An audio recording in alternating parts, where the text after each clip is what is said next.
KBTX. Despite 4 special sessions, the Texas legislature has not passed one of Governor Greg Abbott's priority items, school vouchers. We've heard from public school superintendents in the Brazos Valley about their thoughts on school vouchers, but how will this impact private schools in Texas? To learn more, we've invited Laura Colangelo from the Texas Private Schools Association. She joins us now. Thank you so much for taking the time to be here today. Oh, thank you for having me.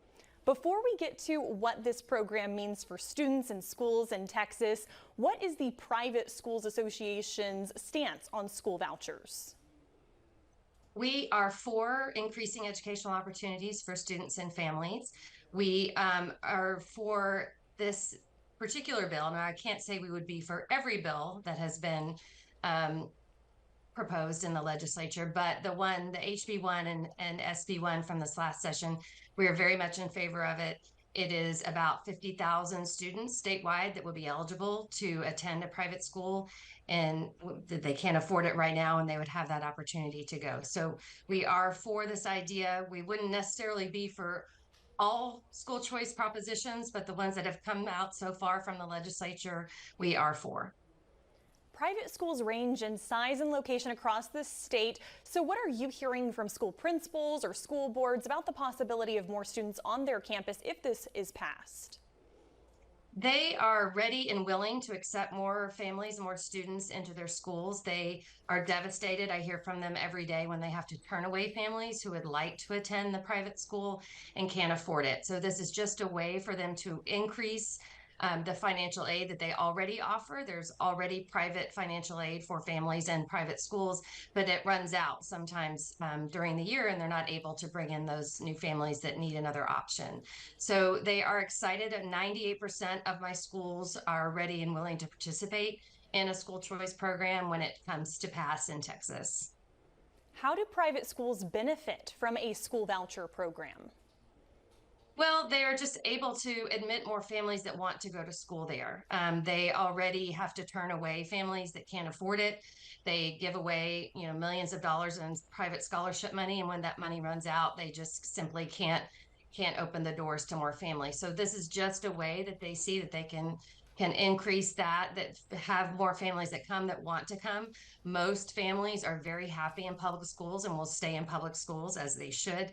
This is just a little bit of a release valve for those few families that need another option. Their kids maybe aren't finding their way in the public school, or maybe there's a bullying situation or something that makes them want another option for their kids. And so this is just a way for them to have that, even if they couldn't afford it on their own. As these discussions continue, are there any other states where a program like this has been successful? There are 32 other states that have a program like this. And so, yes, we look to states like Florida that have had a program like this for 20 years. It's very popular, both for the students that end up in private schools and for the students that stay in public school. And the reason we really like the Florida data is that those areas of the state that have a robust school choice program, the test scores of the kids in public schools go up. The per pupil funding of the public schools in that area go up, and families are all happy with the choices they get to make. So we focus on studies and data from states like that prove this is not harmful to public schools. This will in no way harm our public schools and our public school students. We want them to continue to do well and to serve those kids the way they're doing that now. This is just for those few families who need another option and can't afford it. So you mentioned your support for school vouchers. What is the Private Schools Association's hope if the governor calls another special session? Oh my goodness. Well, we'll be in there again. I'm testifying, and I've got a lot of school heads that come to the Capitol to talk about what this would mean for the families that aren't able to access their schools right now. I have heads of schools that serve exclusively children with special needs, and those seem to be the families that want a program like this the most. And so we'll be back in there.